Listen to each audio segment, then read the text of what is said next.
오늘 함께 나눌 하나님의 말씀은 지난주에 이어서 우리 하나님 나라의 부흥과 전진이라는 주제로 우리가 계속 함께 보아 나갈 건데, 특별히 이번 달 5월 달에 5월 28일이 성령 강림 주일이기 때문에 좀 성령 강림에 대한 거를 계속해서 우리가 집중해서 보아 나가고, 성령님이 임하셔서 어떻게 그 이후에 진행되어져 가는지 그런 원리적인 얘기들을 좀 같이 나눠 가려고 합니다.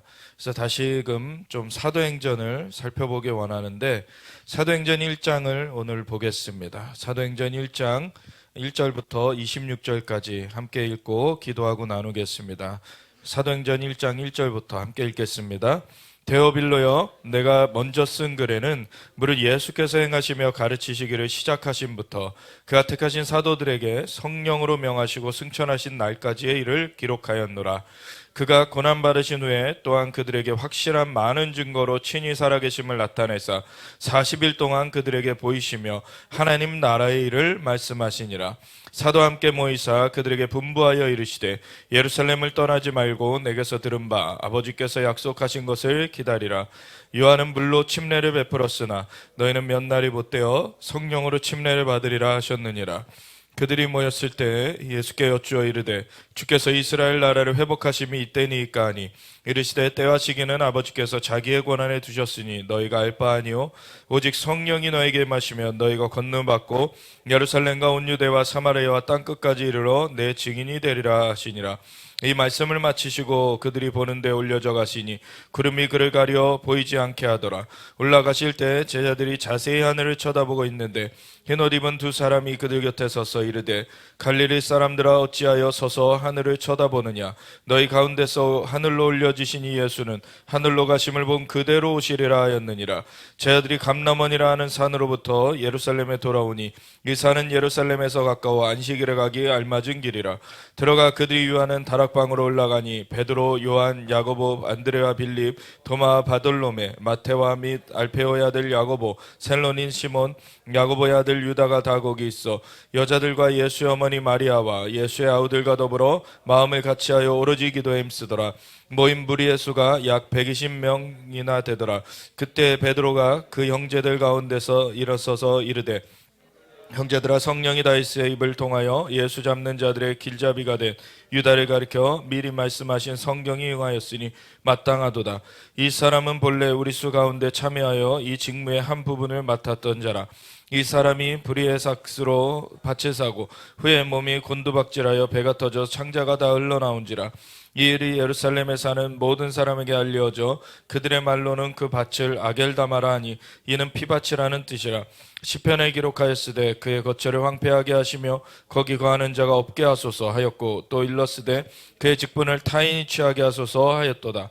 이러함으로 요한의 침례로부터 우리 가운데서 올려져 가신 날까지 주 예수께서 우리 가운데 출입하실 때 항상 우리와 함께 다니던 사람 중에 하나를 세워 우리와 더불어 예수께서 부활하심을 증언할 사람이 되게 하여야 하리라 하거늘, 그들이 두 사람을 내세우니 하나는 바사바라고도 하고 별명은 유소도라고도 하는 요셉이요 하나는 마띠아라. 그들이 기도하여 이르되, 뭇사람의 마음을 아시는 주여, 이 두 사람 중에 누가 주님께 택하신 바 되어 봉사함이 사도의 직무를 대신할 자인지를 보이시옵소서.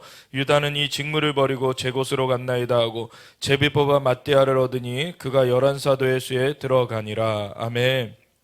하나님 감사합니다. 주님의 영으로 우리를 붙잡아 주시고 주님의 영광을 위하여서 우리가 전진하게 하여 주시옵소서. 주님 부흥의 영으로, 살리시는 영으로 주님께서 역사하시며 하나님 우리를 살려주시고 주님 전진하게 하시는 주님을 찬양합니다. 감사 영광 받으소서. 우리가 주님의 말씀에 창념하여서 우리가 주님의 이끄심대로 나아가기 원합니다. 주님 깨우쳐 주시옵소서. 감사드리며 예수 그리스도 예수와 마시아 이름으로 기도드렸습니다. 아멘. 우리 사도행전 1장을 보면은 처음에 이렇게 시작을 하죠. 데오빌로여, 내가 먼저 쓴 글에는 무릇 예수께서 행하시며 가르치시기를 시작하신부터 그가 택하신 사도들에게 성령으로 명하시고 승천하신 날까지의 일을 기록하였노라. 이것이 바로 누가복음에 대한 얘기죠. 누가가 이 사도행전도 썼는데 그 앞서 첫 번째 썼던 것이 누가복음이었고, 그것에 이어서 그 이후의 일들을 기록하는 것이 바로 이 사도행전입니다. 그래서 사도행전 1장 1, 2절에는 누가복음이 이렇게 써서 보내드렸었습니다 라고 얘기를 하고, 그래서 3절부터가 이 사도행전의 얘기가 시작되는 것인데, 그가 고난받으신 후에 또한 그들에게 확실한 많은 증거로 친히 살아계심을 나타내사 40일 동안 그들에게 보이시며 하나님 나라의 일을 말씀하시니라. 예수님께서 이제 십자가를 지셔서 대속을 이루셨고, 그리고 부활하셨어요. 그리고 부활하셔서 친히 살아계심을 나타내시는 그 일이 40일 동안 있었습니다. 그래서 처음에는 막달라 마리아와 그 여인에게 보였고, 그리고 막달라 마리아에게 이제 내가 살아났다고 전해라, 제자들에게 전하라 그래서 막달라 마리아가 제자들에게 전했는데, 제자들은 이제 예수님 따라서 자기네들도 죽임을 당할까 집문을 걸어 잠그고서 벌벌 떨고 있는 가운데 예수님이 살아났다는 말을 믿지 못했죠. 근데 예수님이 그 제자들의 모여 있는 곳에 문을 걸어 잠근 그 장소 가운데 벽을 뚫고 벽을 통과하여서 나타나셨어요. 그리고 예수님이 첫 마디가 무엇이셨습니까? 샬롬. 샬롬. 그러니까 너무 두려워 벌벌 떨고 있는데 처음 딱 나타나셔서 하시는 말씀이 샬롬, 평강이 있을지어다. 네, 두려워하지 말아라. 내가 살아났다. 평강이 있을지어다. 주님께서 함께 하실 때 누릴 수 있는 것이 그 샬롬인 것이죠. 그래서 예수님이 나타나셔서 친히 살아계심을 이렇게 보이시기 시작하셨어요. 그리고 갈릴리에도 찾아가셔서 물고기도 구워주시면서 3번이나 부인했던 베드로를 3번 네가 나를 사랑하느냐 물으시면서 회복해내셨죠. 그리고 너가 나를 따라와라. 지금까지는 너가 원하는 대로 띠뛰고 다녔거니와 이제부터는 남이 내게 띠뛰고 너를 이끌고 갈 것이다. 이제 성령님께서 이끄시고, 그리고 마지막에는 순교로서 마무리하게 될 것을 이제 베드로한테 알려주신 것이죠.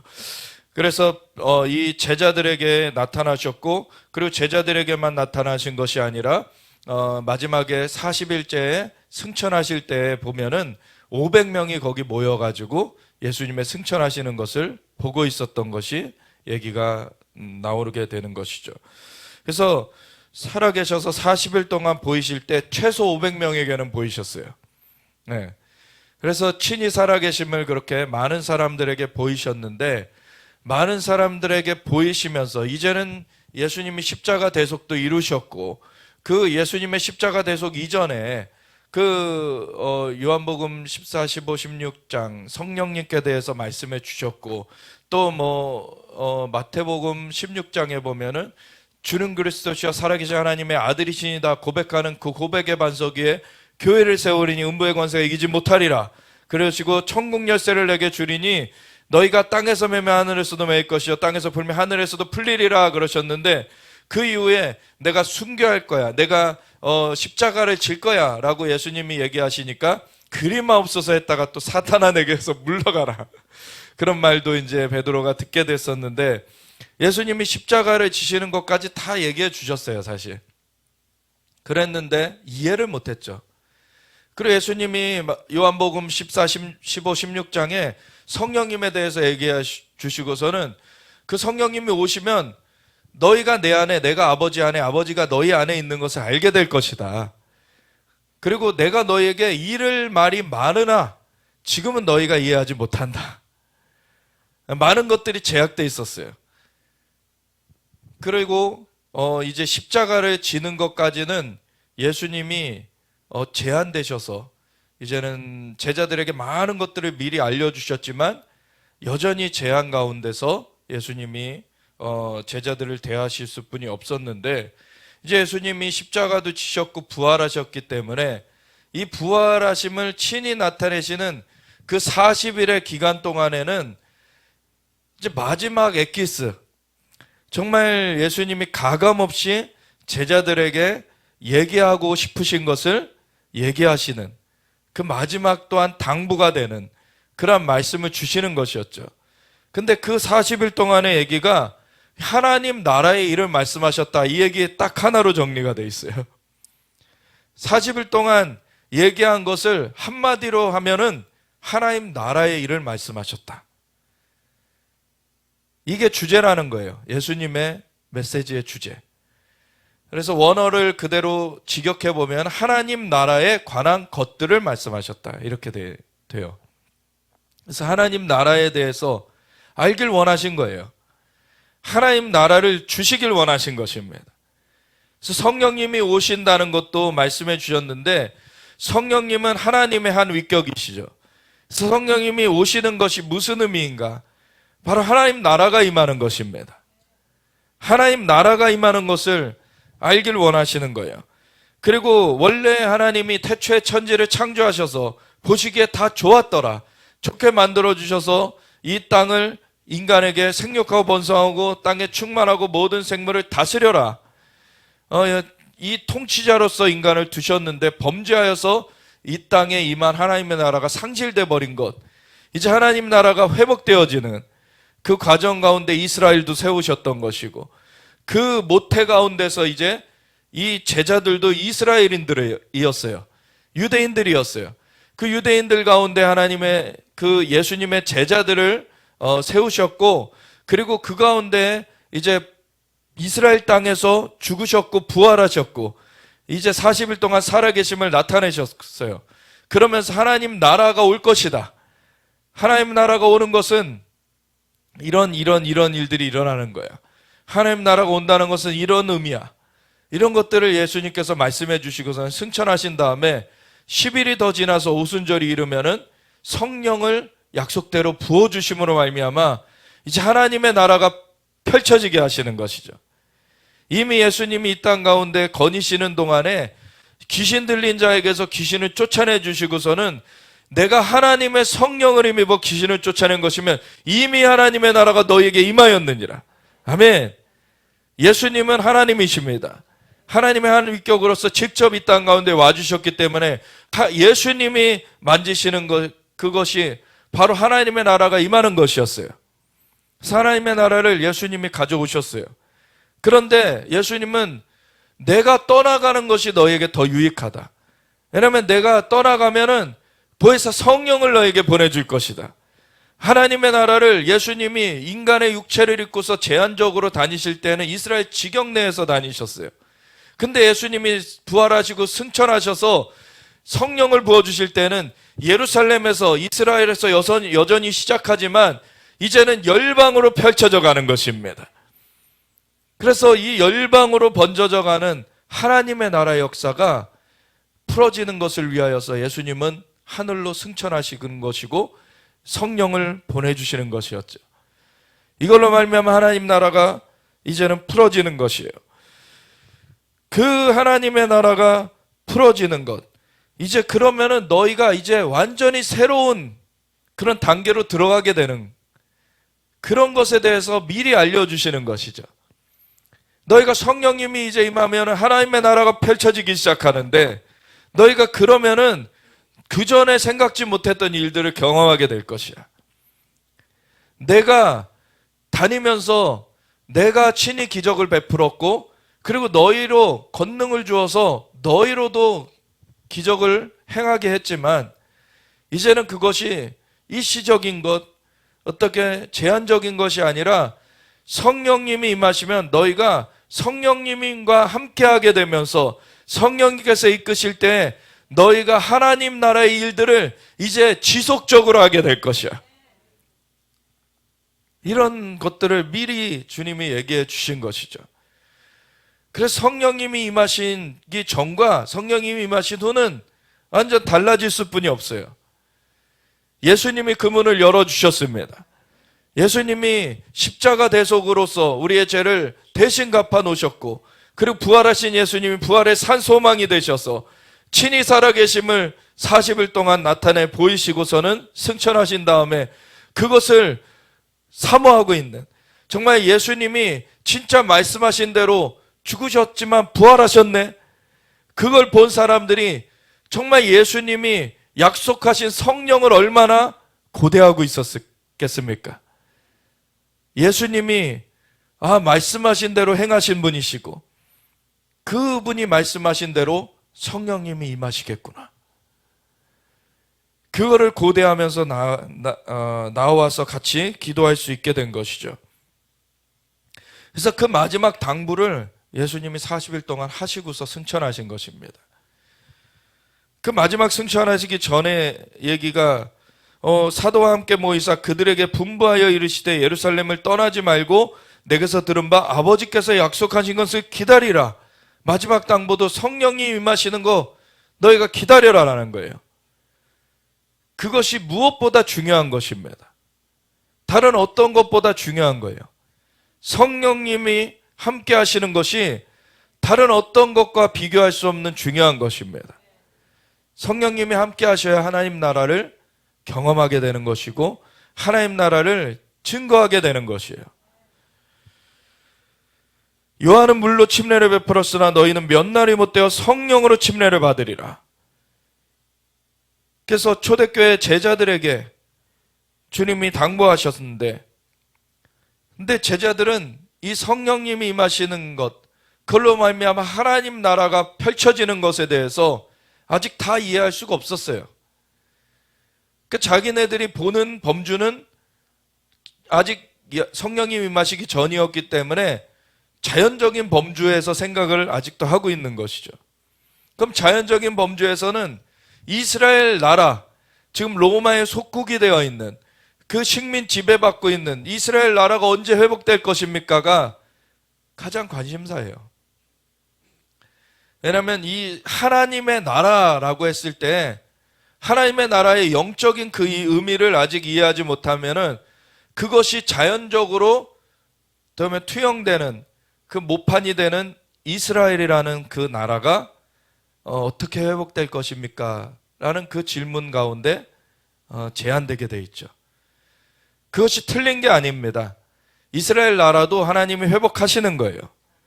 근데 그것이 제한적으로 그 범주에서 그쳐지는 것이 아니라 하나님의 나라는 그 이스라엘 나라를 넘어서는 것이에요.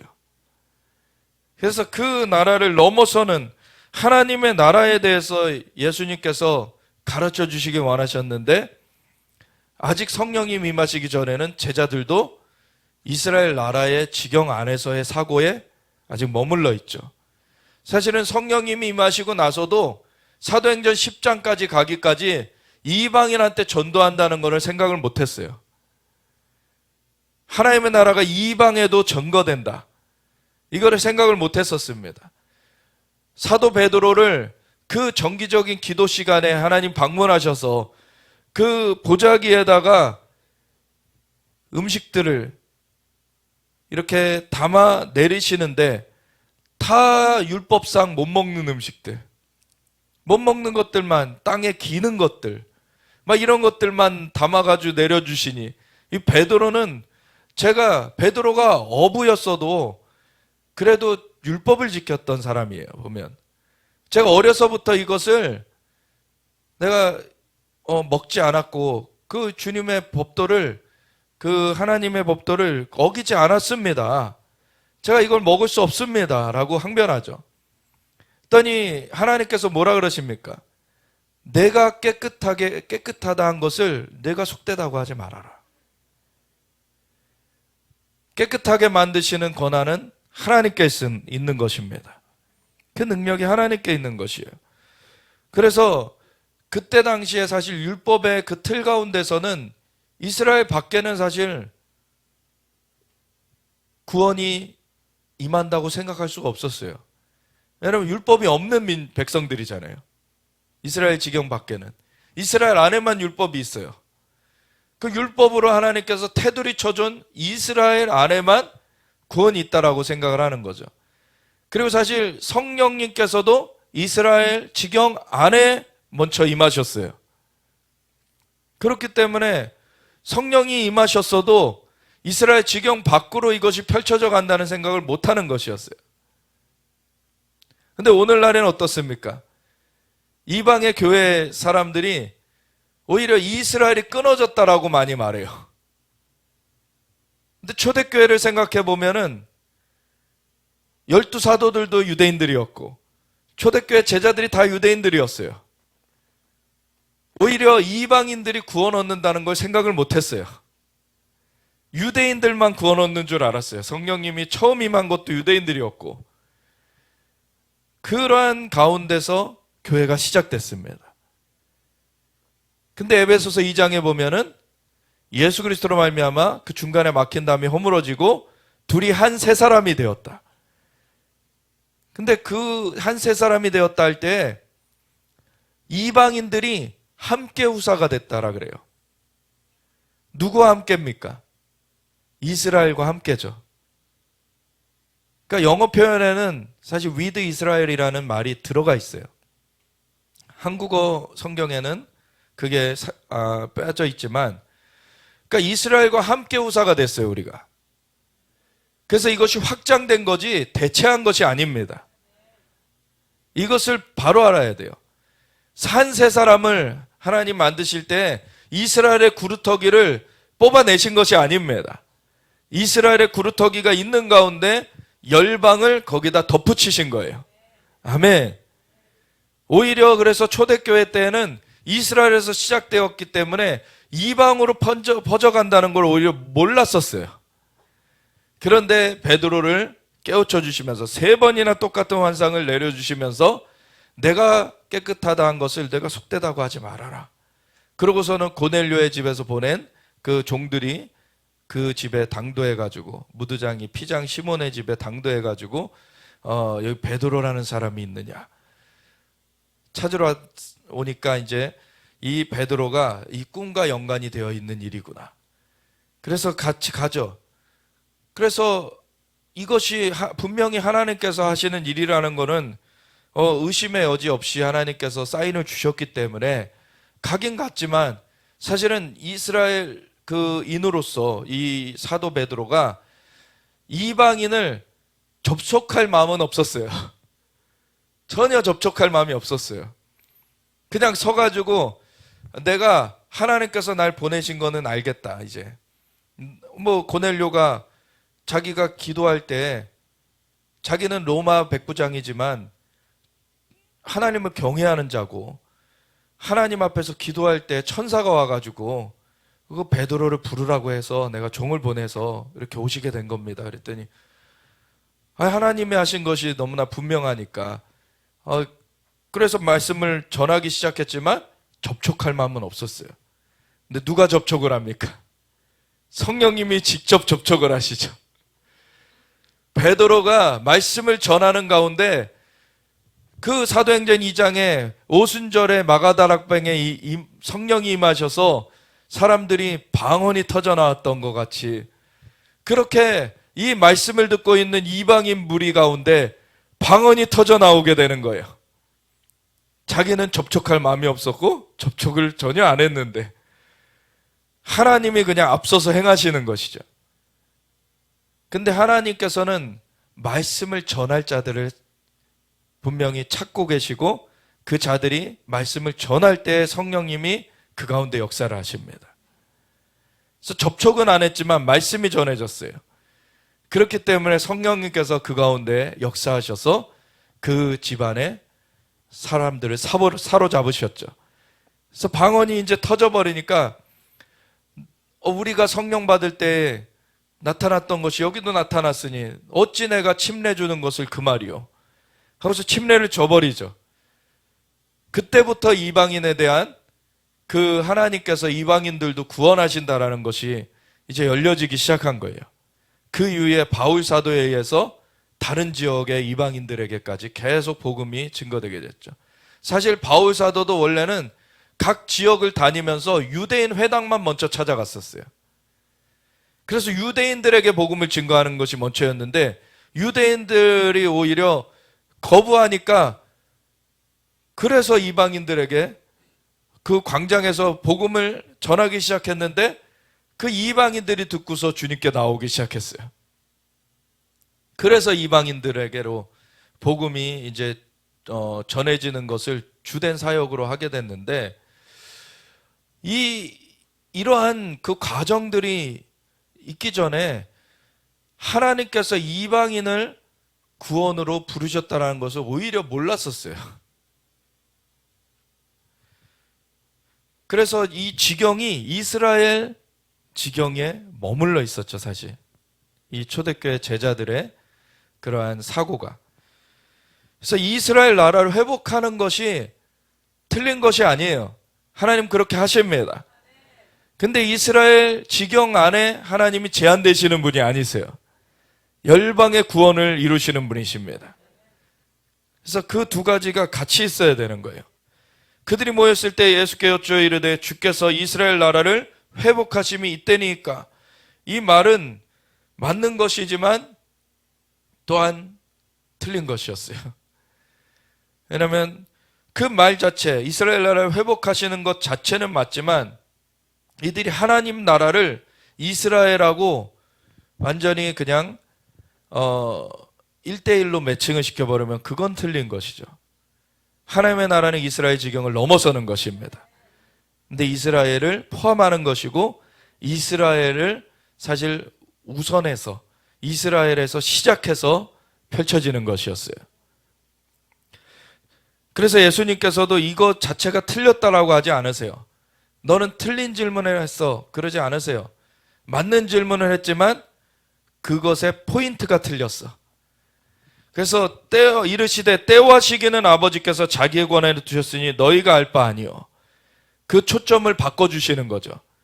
이스라엘 나라는 회복하실 것인데 근데 그 때와 시기는 아버지의 권한에 있으니까 너희가 그것에 지금 초점 맞출 것이 아니라 그 때와 시기가 아버지의 권한에 있다는 것은 예수님의 다시 오시는 때와 시기도 아버지만이 하신다.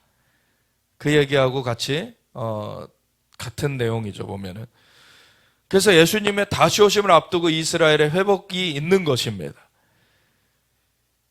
때와 시기는 아버지께서 자기의 권한에 두셨으니 너희가 알 바 아니요. 그러면서 오직 성령이 너희에게 임하시면 너희가 권능을 받고 예루살렘과 온 유대와 사마리아와 땅끝까지 이르러 내 증인이 되리라 하시니라. 아멘. 그래서 이스라엘 지경에 한정된 것이 아니다. 예루살렘에서 시작될 것이다. 그리고 유대로 확산될 것이다. 사마리아로도 확산될 것이다. 그래서 남유다 남쪽에 그리고 북쪽에 사마리아까지 확장되면은 이게 그 이스라엘 지경을 나타내는 그 말이죠. 오늘날의 가장 분쟁 지역이라고 일컬어지는 그러한 서안지구, 웨스트뱅크 이렇게 불려지는 곳이 사실은 이 성경적으로는 예루살렘과 유대와 사마리아 지역이에요. 그 지역이 아주 이스라엘에서도 핵심 지역이거든요.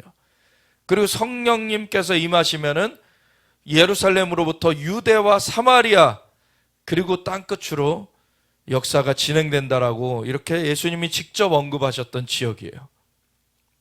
그 얼마나 중요성을 가진 지역입니까? 그러니까 그 지역들이 회복되어져야 돼요. 그 회복되어지는 것을 마귀는 너무나 싫어해요. 하나님의 나라와 마귀의 나라에 충돌이 있는 것입니다. 그래서 마귀는 그 지역을 안 내놓기를 원해요. 하나님은 그 지역을 회복하시길 원하십니다. 근데 먼저는 이것이 땅의 그 일들은 그 보이는 세계는 보이지 않는 세계의 그림자라 그러셨죠. 그래서 땅의 일들이 그 영적인 세계와 연관이 돼 있어요. 그런데 그 마귀가 이렇게 세운 그러한 잘못된 이론, 그러한 속임수 중에 대표적인 게 헬레니즘입니다. 그리스 철학, 플라톤으로 이런 대표되는. 그러면 그들은 뭘 말하냐면 이원론이에요.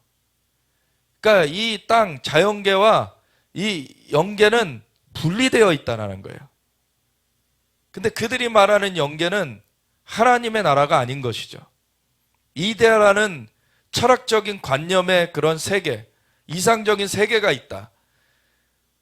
거기는 하나님이 계신 거를 얘기하지 않아요. 플라톤, 이런 헬레니즘 철학자들은. 그냥 인본주의. 인간들이 정말 어떠한 간섭받지 않고 고통도 안 당하고 그러한 아픔도 안 겪으면서 살 수 있는 그러한 이데아라는 공간이 있다라는 그런 얘기를 하는 게 헬레니즘이에요. 그럼 이데아 철학사상 가운데 이 잘못 그리스도인들이 물들게 되면 어떻게 되냐면 그게 영지주의자들이 되는 거예요. 영지주의자들은 뭐라고 했냐면 예수님이 구원자라고 얘기는 하지만 예수님을 다른 존재로 그려내요. 뭐냐면 예수님을 육체로 오시지 않았다는 거예요. 왜냐하면 이원론적인 그 사상 가운데서는 이데아는 완전한 것이고 이 땅은 불완전한 것이기 때문에 불완전한 그 몸을 예수님이 가지지 않으셨다. 이렇게 얘기를 해요. 불완전한 이 세상은 최고의 신이 만든 것이 아니라 신의 7계급이 있어가지고 7번째 막둥이 신이 만든 거다. 이렇게 얘기를 해요. 그래서 막 부족한 거다. 이거 상대주의적인 것이죠. 인본주의적이고 상대주의적인 것이에요. 절대적인 신을 얘기하지 않아요. 그러니까 그리스 헬라 신화를 보면은 뭐 제우스나 이런 신들은 좀 상대적으로 높은 신이고 좀 저쪽에 하급 신들이 있고 이렇게 신의 계급들을 나타냈잖아요. 근데 하나님은 절대자십니다. 어떤 것도 거기에 비할 것이 없어요. 하나님만이 창조주시고 다른 것들은 피조물입니다. 반역한 마귀도 피조물 천사 중에 하나인 자가 반역해가지고 타락한 것이지 마귀가 뭐 하나님과 견줄 수 있는 그런 신이 아니죠. 하나님은 모든 것을 아십니다. 모든 것을 하실 수 있어요. 하나님만이 창조의 주님이십니다. 그래서 헬레니즘에서 말하는 그런 신의 개념은 이 하나님의 그 모습을 담아낼 수가 없어요. 거기는 하나님께로 닿을 수가 없는 그런 철학인 것입니다. 그래서 상대적인 관념 가운데서 그것도 이데아라고 영적 세계를 거짓으로 그려내면서 그렇게 상대적인 신의 그런 계열이 있고 계급이 있고 그 중에서 가장 하급 신이 이 땅을 막둥이 신이 그렇게 만들었는데 이 땅 가운데 이 부족함 이런 어그러짐이 있는 땅을 어그러짐이 있는 건 사실이니까 그거를 근데 다르게 해석하는 거죠. 어그러짐이 있는 땅의 몸을 예수님께서는 입지 않으셨다. 그냥 영적으로 나타나셨던 거다라고 주장했던 자들이 헬레니즘 철학 가운데 나타난 영지주의자들이에요. 요한 1서, 2서 이런 데 보면은 요한 사도가 그 영지주의자들을 아주 신랄하게 비판합니다. 예수님께서 육체로 오신 것을 부인하는 자마다 적그리스도리나. 그들이 적그리스도다 그런 얘기를 하세요. 예수님이 육체로 오시지 않았으면은 우리에게 구원이 없습니다. 왜냐하면 다리가 놓여질 수가 없는 거예요. 하나님과 우리 사이에. 예수님이 인간의 몸을 입어 주셨기 때문에 그 다리가 놓여질 수 있었던 것입니다. 아멘. 예수님의 대속이 실제 육체를 입으시고서는 그 십자가에서 못 박히셔서 대속을 이루셨기 때문에 그게 인간의 대속의 효력을 발생할 수 있었던 거죠.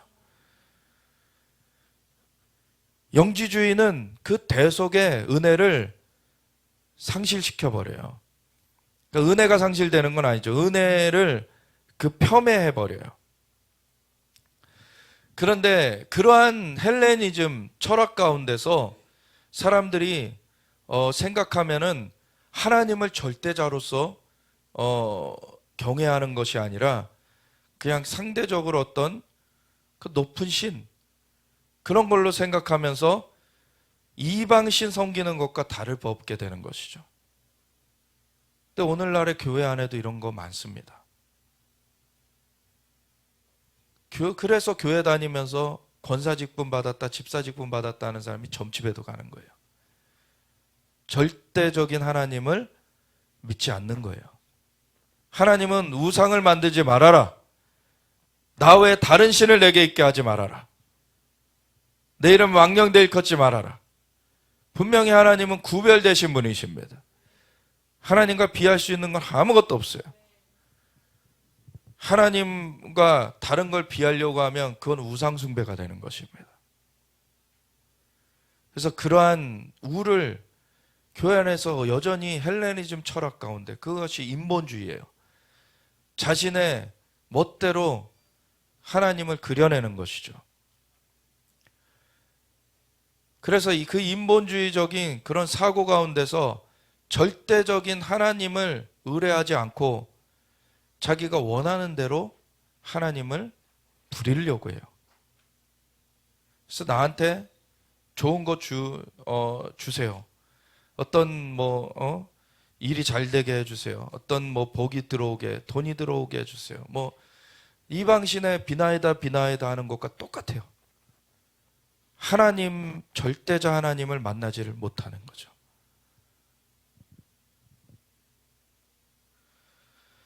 절대자 하나님은 인간의 종교들은 다 자기의 철학 가운데서 신이라는 것을 그려내는 것인데 절대자 하나님은 인간이 생기기 전에부터 계신 분이십니다. 그리고 인간이 타락한 그 이후에도 하나님은 건져내시려고 다가오시는데 그래서 하나님의 아들 예수님을 보내주셨어요. 그리고 누구든지 예수님을 믿는 자마다 그 이름을 믿는 자마다 하나님의 자녀가 되는 권세를 주셨습니다. 그래서 우리가 하나님의 자녀가 될 때 그게 바로 예수님의 이름으로 예수님의 보혈의 공로로 죄가 사함받고서는 성령님이 임하셔서 그 영을 살려주시고 함께 거하심으로 하나님과의 만남이 이루어지게 하세요. 이거는 실제인 것입니다. 관념적인 이데아 철학적인 것이 아니에요. 그래서 우리는 예수 그리스도 안에서 하늘에 있는 것이나 땅에 있는 것이나 다 통일되게 하려 하시는 하나님의 역사하심 가운데 우리가 하나님의 자녀로 회복되어진 것입니다. 그래서 우리가 하나님을 아바 아버지라 부르면서 우리가 하나님의 품 가운데 살 수 있게 된 것이 이 예수님의 보혈의 공로 때문이고 성령님의 임하심으로 말미암아 이게 펼쳐지게 된 것이에요. 그래서 이 성령님과 함께하는 것이 너무나 중요한 것이에요. 그래서 오직 성령이 너에게 임하시면 너희가 권능을 받고 예루살렘과 온 유대와 사마리아 땅끝까지 이르러 내 증인이 되리라. 그래서 예수님 증거하는 제목은 예수님인 것이고 예수님을 증거하는 것인데 예수님이 천국 열쇠 되시는 것입니다. 그래서 천국 열쇠 예수님의 이름을 우리에게 주셨어요. 그래서 예수님의 이름, 예수님의 그 이름을 영접하는 자마다 하나님의 자녀가 되는 권세를 주셨다. 그 열쇠로 들어갈 수 있게 되는 거예요. 예수님만이 그 구원의 이름입니다. 그 이름을 증거할 때 성령님이 이끌어 그 일을 하게 하시는 것이에요. 성령님이 실제적인 우리와 예수님과의 관계, 하나님과의 관계를 누리게 하시는 분이시고 그 증거를 하게 하시는 분이신 것이죠. 그래서 그 성령님이 오시면 너희가 내 증인이 되어서 예루살렘으로부터 온 유대와 사마리아 땅끝까지 내 증인으로 나아가게 될 것이다. 이러한 성령님의 역사하심, 그 성령님의 역사하심과 귀신들의 역사가 귀신들의 그 회방이 충돌이 되는 것이죠. 근데 성령님께서는 능력이 하나님이시기 때문에 제한이 없으세요, 사실. 근데 성령님은 어떻게 역사를 하십니까? 그릇을 취하셔서 그릇에 함께 하셔서 역사를 하세요. 그러니까 성령님 자체는 제한이 없으신데 하나님이 우리 가운데 역사하실 때는 성령님을 우리 그릇에 담으셔가지고 성령님께서 역사하시기 때문에 우리의 믿음을 따라서 역사가 얼마만큼 풀어지나가 되는 거예요. 그래서 믿는 자에게는 능치 못하심이 없느니라. 나를 믿는 자는 내가 하는 일을 그들도 할 것이요 그보다 큰 일도 아니니 내가 아버지께로 감이라. 우리가 믿음으로 그 성령님의 역사를 우리가 펼쳐질 수 있도록 수종들어야 되는 것입니다. 성령님은 제한이 없으세요. 근데 우리에게 제한을 받으십니다. 예수님께서 성령님이 임하시면은 너희가 권능을 받고 예루살렘과 온 유대와 사마리아 땅끝까지 이르러 내 증인이 되리라 말씀하시고 말씀을 마치시고 그들이 보는데 올려져 가시니 구름이 그를 가리어 보이지 않게 하더라. 올라가실 때에 제 아들이 자세히 하늘을 쳐다보고 있는데 흰옷 입은 두 사람이 그들 곁에 서서 이르되 갈릴리 사람들아 어찌하여 서서 하늘을 쳐다보느냐. 너희 가운데서 하늘로 올려지신 이 예수는 하늘로 가심을 본 그대로 오시리라 하였느니라. 아멘. 예수님이 이 십자가 대속 그리고 부활로 그 구원의 문을 열어 놓으셨어요. 그리고 이제 승천하셔서 성령님을 보내주셔서 그것을 완성하시는 것입니다. 성령님이 임하시는 것으로 이제 하나님의 나라가 이 땅 가운데 풀어지게 되어 있어요. 그것을 그 하늘로 올리셔서 그 성령님을 보내주시는 것으로 시작하신 것을 하늘에서 다시 오심으로 마무리하실 것이죠. 그날이 오게 될 거예요. 그 전까지 우리는 성령님과 함께 주님의 증인되어서 열방 가운데 주님을 증거해야 되는 것입니다. 제 아들이 감람원이라 하는 산으로부터 감람산 올리브산으로부터 예루살렘에 돌아오니 이 산은 예루살렘에서 가까워 안식일에 가기 알맞은 길이라. 들어가 그들이 유하는 다락방으로 올라가니 베드로 요한 야고보 안드레아 빌립 도마 바돌로메 마테와 및 알페오의 아들 야고보 셀로닌 시몬 야고보의 아들 유다가 거기 있어. 11명이죠. 가룟 유다가 이제 떨어져 나갔고 이제 12명 중에서 11명이 남았어요. 그리고 이 11명과 함께 여자들과 예수의 어머니 마리아와 예수의 아우들과 더불어 이 예수의 아우들까지도 원래는 자기 형이 어느 날 이상해진 거죠. 사실 갑자기 자기가 맨날 그 어릴 때 그 보면서 자라났는데 갑자기 메시아라 그러고 그러니까 사실 당황했겠죠. 근데 예수님이 이제 죽으셨으나 부활하셔서 나타나신 걸 봤고 이제 승천하시는 것까지 봤어요. 진짜 그냥 우리처럼 육신적으로 태어난 그런 우리의 형인 줄 알았더니 진짜 말했던 대로 성령으로 잉태되셔서 그 인간의 그 모태를 그냥 이용하셨을 뿐이지 그를 사용하셨을 뿐이지 그 사람의 씨로 나지 않은 하나님의 아들이셨구나. 이거를 깨닫게 되는 것이죠. 이 동생들까지도. 그 어머니와 동생들. 그래서 마음을 같이하여서 오로지 기도에 힘쓰더라. 이렇게 열흘을 더 준비하며 나아가게 된 것이었죠. 물론 열흘 뒤에 성령님이 오신다는 약속을 하신 게 아니에요. 성령님이 오실 때가 있다. 그때까진 기다려라. 언제 올지 몰라요. 근데 오순절에 오신 것이죠.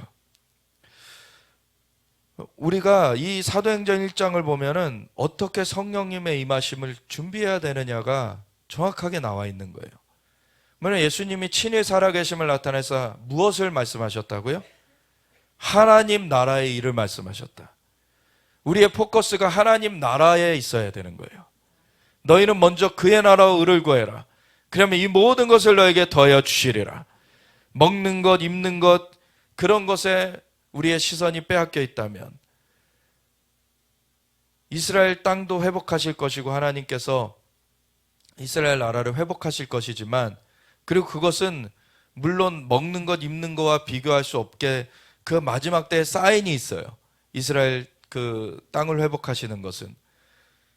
그런데 이 자연적인 영역, 그 가운데 우리에게 시선이 제한되어 있다면 하나님께서 이루시려는 이 지경을 넘어서서 하나님이 놀랍게 역사하시려는 그 믿음을 우리가 갖지 못하게 될 수 있죠.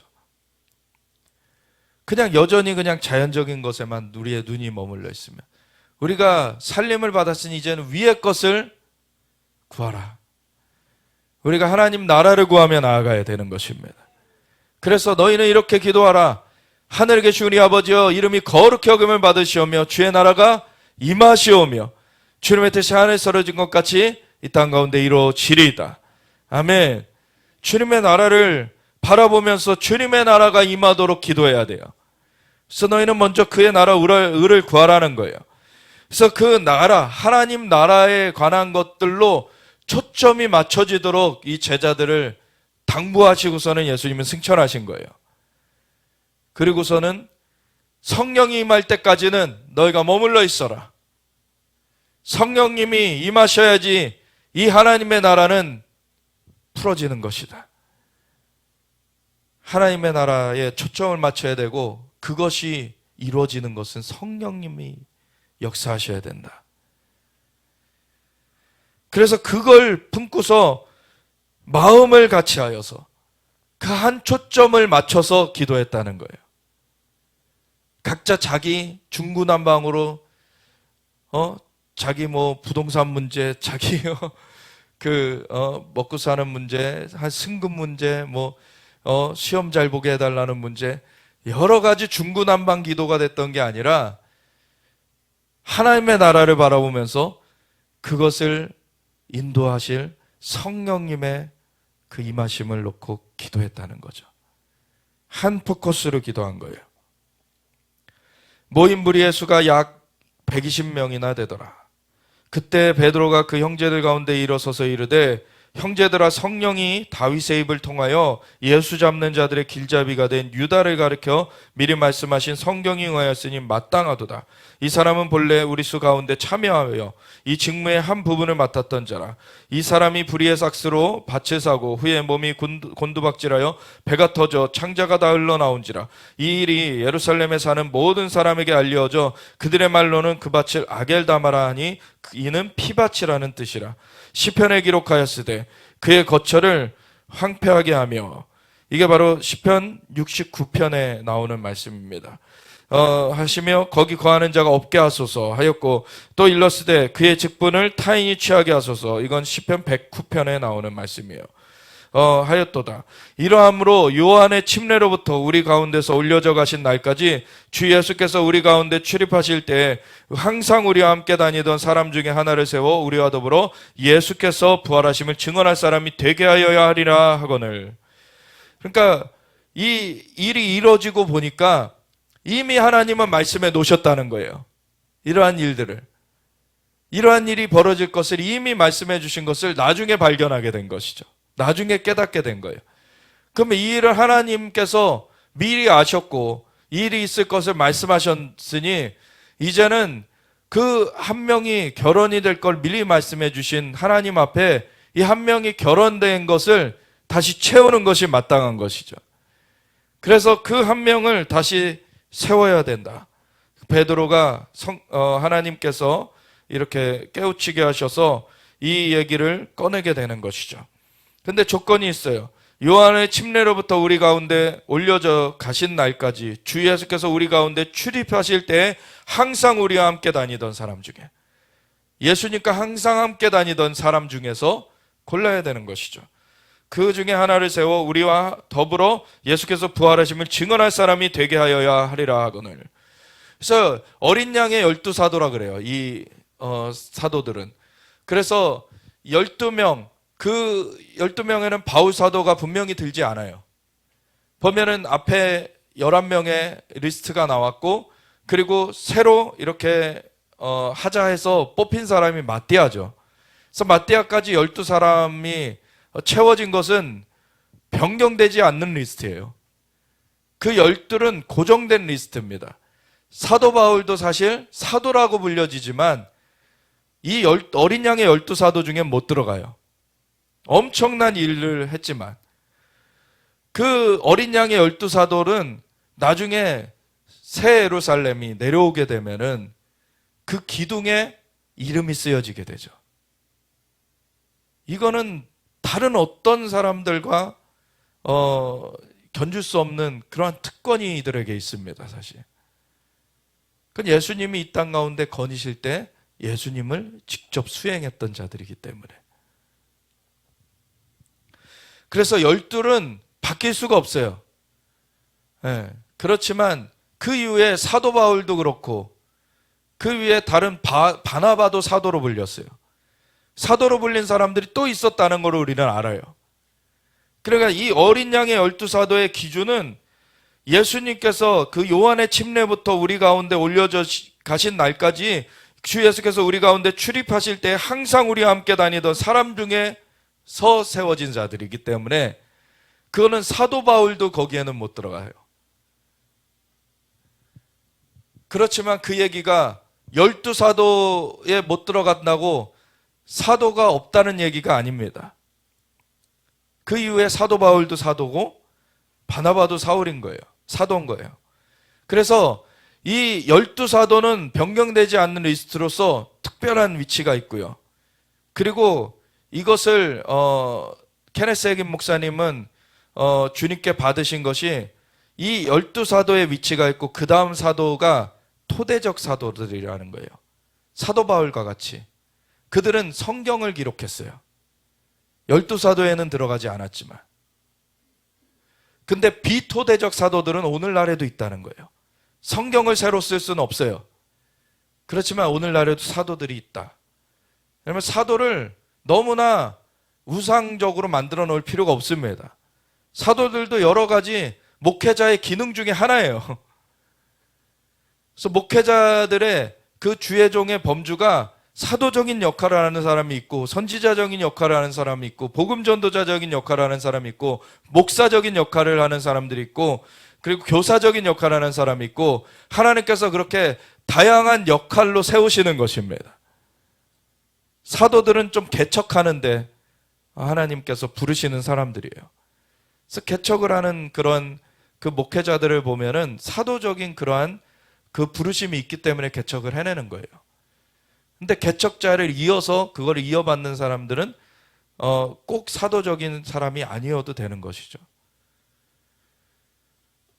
그래서 그냥 일반 목양적인, 어떻게 보면 베드로가 12사도 중에서도 수제자와 같은 사람이었는데, 나중에 사도행전 15장에 예루살렘 공의회가 열렸을 때 이방인들을 어떻게 받아들여야 되느냐, 그들에게 율법을 강요해야 되느냐, 이 문제를 놓고서는 회의가 열어졌잖아요.